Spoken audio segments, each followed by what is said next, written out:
products and conducting training. He's a wealth of knowledge. He's a beekeeping enthusiast. Takes amazing beekeeping photography. I'm sure you've all seen him on Facebook. If you haven't, check him out on there. We've got the one and only Tella Loie.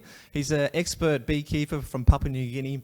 He originally, I forgot to mention with Chuck, sorry Tella, that also that Josh has got experience going overseas. That's the whole purpose of this panel, in grading hives on pollination services in the US. And so Tella's been beekeeping for way longer than I am old. He's been in the industry for a very long time in PNG and has experienced beekeeping originally in New Zealand. And his son now is also in Australia. So he's a second generation beekeeper that's doing some work in Australia. And then we also have Steve Richman, who we've heard from on the opening welcome. He's the Senior Operations Manager at Wonderful Bees. He's in the US and he oversees a heck of a lot of beehives, about 40,000 hives. And we've got Steve on the stage because he also employs people from other countries. So we're just going to have a conversation around this.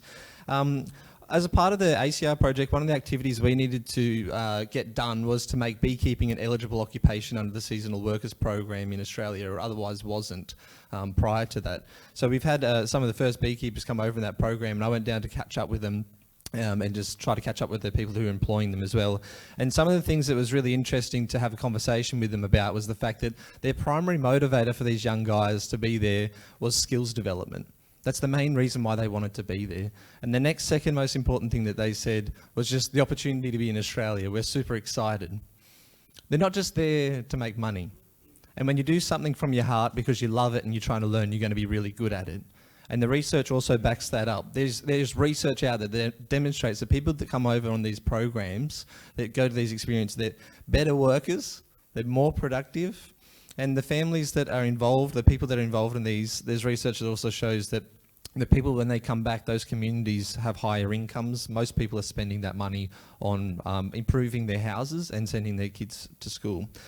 Sadly, there's also research that shows when people go overseas in these programs that local people don't share their experiences. Only 25% of participants in some programs have been interviewed and said they actually feel confident to share their experiences.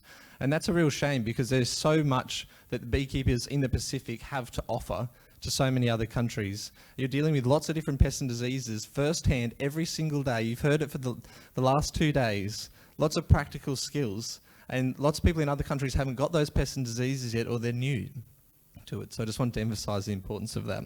So we're going to have a quick chat about working overseas. So we'll just go around in a circle. Josh, would you like to start? Tell us whereabouts have you been overseas and what were you doing? I've been to California, and mostly for the purpose of pollination. For us, like here in Fiji, like we don't focus much on pollination. Like you have hives at your backyard or something, and the bees go out and do whatever they can. But in California, like hives from other states, they come down, and in huge numbers.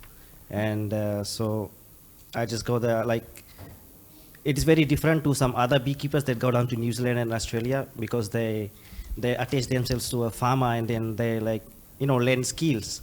But like for me, it's totally different, and new thing that we do is grading hives. So we're not like picking out frames and stuff. We just opening the lid and popping from the bottom to see like how many frames of bees are there. Is it enough for pollination or no? What sort of crops were you on? Almond, mostly almond pollination. Awesome. Do you want to hand over to Tella? Tella, you went to New Zealand quite some time ago. You've now got your son in Australia. Tell us about your experiences in New Zealand, and also Tella, how important was that trip to New Zealand in terms of what you learnt to your industry? Thank you. Beekeeping is not new to us. I mean, it's not traditional like our other fellow countries, Pacific countries. It's a newly introduced activity, but it has settled well in our country because the country is conducive to the bees, and he was very excited when I was asked to go and stay for a year at Telford. That's in the South Island, and being away from home for that long, that was something. It was very, very challenging. And while there, I had a son, born. After 33 years, the young fella is with Goldfields Honey. So, yeah, he's the second generation beekeeper. Having to be there, I learned a lot of things that I wasn't used to, like introducing queen excluders. That was something new to us. Having to encounter the American foul brood. And at Telford, we were told that we were going to burn the hive, so we had to dig a 6-foot trench, a drain, and we had to chuck all the bees, everything inside the drain. Before that, we had to put petrol into the bees, and all the bees were dead. So that was an experience for us. Because at the moment, we don't have any AFB in the country, in Papua New Guinea. So, yeah, that was an experience for us to attend there. And I think we learned a lot of basic skills, like equipment supplies, building our own equipments, and having to hear from some of our fellow Pacific Islanders. I think Papua New Guinea can offer training, or if your government can allow, we would love to have you guys in Papua New Guinea and show you how you can do your own boxes, because we have forests and it's in abundance. So think positive and do have a dream. Thank you. So, Mike, you employ people from other countries under the seasonal workers programs. What are you looking for in a worker? So, if there are any young people here in the audience that are aspiring to go overseas, what sort of things are you looking out for, and what sort of advice would you have for someone before they come over? Energy. I have a lot of energy. The beekeeping in the United States is greatly different than what it is over here. It's mechanized, it's fast-paced, and you really need, as I don't know if it was yourself or someone else who alluded to, having a passion in what you do, and you'll never work a day in your life. It's a lifestyle, and with that lifestyle, you come with energy. It'll be the best thing you've ever done. A lot of energy. I need a lot more energy in my beekeeping, that's for sure. I don't think, it doesn't matter how much energy I have, I'm never going to get up to 40,000 hives. So you mentioned then, Tella, you mentioned something really interesting then, and that was that, you know, like going overseas must be the most exciting experience for all of us, right? It's so exciting to meet new beekeepers and to see what other people are doing and meet new people and just go somewhere new. But so some of these programs, you also are away from home for quite some period of time. There's actually, there's obviously a lot of challenges associated with that. And, you know, maybe that's something that not everyone considers or thinks about enough, or do you feel like do you have any tips, I guess, in terms of, you know, how, and this, I'll get you to answer this too as well, Josh, if you'd like, when you're away from your family for some of these programs, do you have any tips about just staying in touch and connecting with people and expectations? Be confident, believe in yourself, because back home that time, you know, beekeeping industry was starting to come on seriously, so if there was anybody to go there and study beekeeping and come and apply what was learned in your country, it has to be you. So, yep, you sacrifice, think positive, and be confident. So you are there, you learn, and then you come back, and what you have learned, you know, you pass on to the younger generation. And I think I really appreciate the New Zealand government who had made funds available for us to go there. And after coming back, those who had attended the courses, other guys who are in the forefront, taking the beekeeping in the country head on.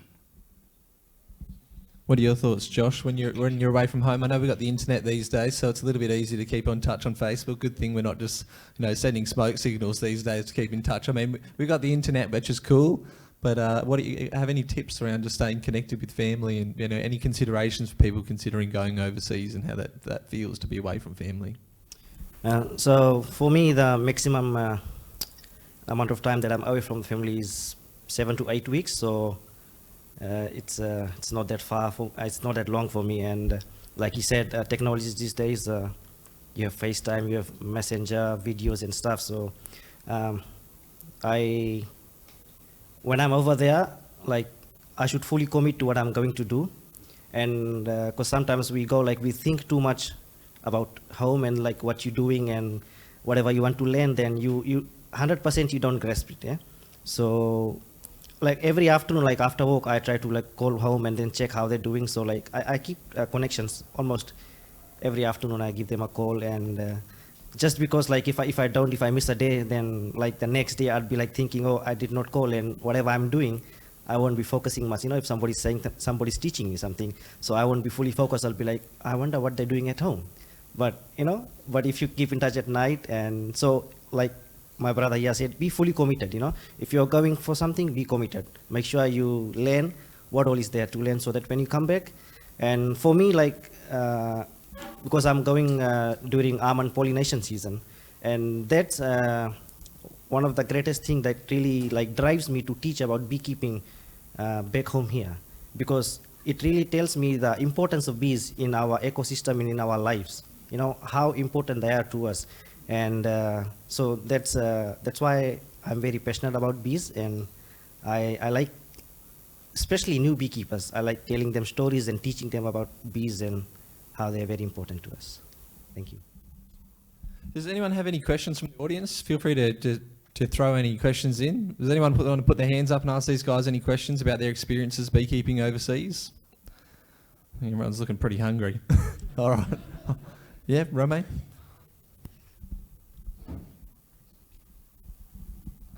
Could we have a bit more information of how you manage these 40,000 beehives, please? Just tell us a bit how you are working, how many of you are working, and how many miles you are doing a year, please. Okay, so our general system runs from January. It's a full year. It starts in January.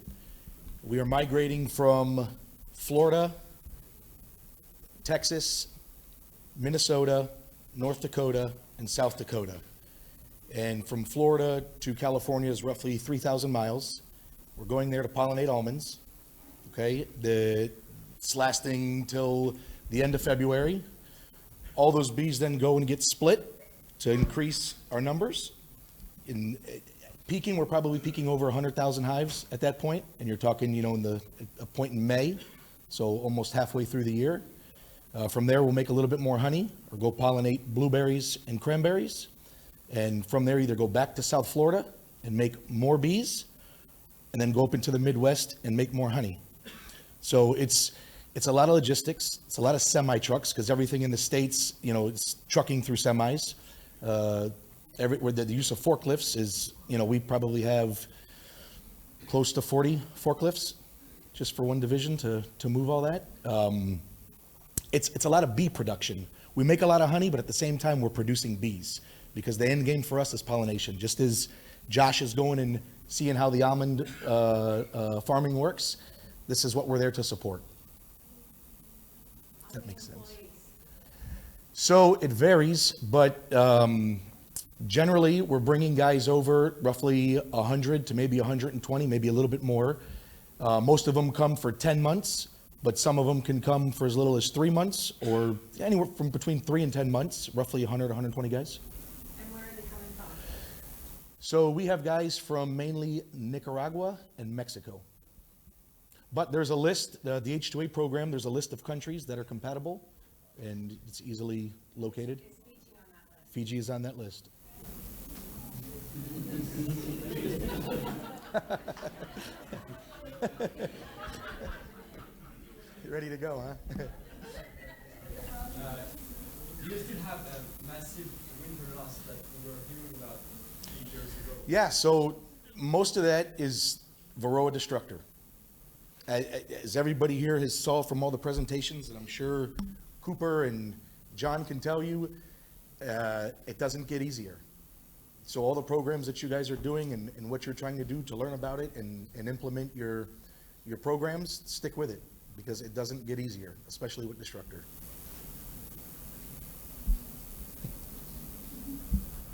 There's probably a tendency when you go overseas to see a lot of new things and a lot of different technologies and, you know, large scale operations and different ways of doing anything. But we've also heard a lot about the Pacific style, and that there are things that work in the Pacific that don't necessarily work overseas. Josh, have you seen some, you know, you would have seen some new things overseas, but were some of those things that other people are doing overseas not applicable here? That you don't think you would see here? Or perhaps you've seen some things that you would adopt and you've changed in your practices? I don't think I'll see the semi-trucks loaded with hives here in Fiji, people moving their hives for pollination, you know. They just leave it at their backyard and then wherever they can. But I was amazed, like the wonderful guy said. I forgot his name. I'll just call him wonderful guy. But like loads and loads of semi-trucks loaded with hives, you know, like long, and it's amazing how many thousands of hives that come across, and it's because US is so much bigger than Fiji, and I don't think we'll be able to get to that standard, you know. But pollination has really changed, you know, some of the thinkings that I had about bees. I was like, it's their job, they do their job, but I take it kind of seriously, because it's, you know, there's so much things that I learned from bees, and that is very applicable in my life, and the operations are completely different. Like you said, they use forklifts here, and here if you are transferring hives and stuff, it's not that much. We just load in back of our trucks 4 or 5 hives, so 10 hives in a small truck. So it's huge compared to over here. Massive size. What about you, Tella? You mentioned queen excluders before as a type of technology, but I haven't seen a lot of queen excluders in PNG. Not many people are using them, and you probably learnt that maybe they're not working for you. Is that the case? Yeah, I think a lot of, when I first started introducing queen excluders onto the hive, and I could see the crop, very big difference. So I started asking our leading beekeepers to come over, open the hive, and said, you know, a lot of times if we don't have any queen excluder, the queen tends to go up to the second box, lay the eggs, and when it comes to harvesting, you know, we tell them not to harvest that. So they came with the, and then I got them together and showed them the honey frames, all sealed, and you know, I told them it was all because of the queen excluder, and you know what happened? All the queen excluders that I had, it just went wiped out. So it was a new concept, but working really well, and they appreciate that they can put the queen excluder and harvest really good crops of honey. Yeah. All right. We might wrap it up, guys. I'm just sensing in the audience people are ready for lunch, but is there any final remarks you guys would like to make? Any tips that you have for anyone in the audience, or things that you'd like to express around experiences and the importance of connecting with people in other countries just more broadly? Thank you, Cooper. Firstly, thank you for ACR, PFON, and Fiji Beekeepers Association. I think this is one, I think, first ever Pacific Island Bee Congress, and I really appreciate and thank you all for organizing and making arrangements for us to attend this awesome conference, congress. Thank you. And number 2, while attending the queen breeding course, I think I was convinced, I was telling my class that I'm convinced that from when I go back home, I'll use the Chinese hive tool rather than the brush that I've been used to all my 40 years of beekeeping. And finally, once again, Papua New Guinea is there to help our fellow Pacific Islanders. Equipment, you know, equipment supplies. We have to diversify, go into, we have abundant forestry. There's heaps of trees out there. We need to harvest and do our manufacture all local boxes. So Papua New Guinea will be available. Whether if you are prepared to send in 1 or 2 guys to go and study, or to see how we make boxes, frames, or we are prepared to come over and assist if ever. Thank you. Steve, anything you want to say?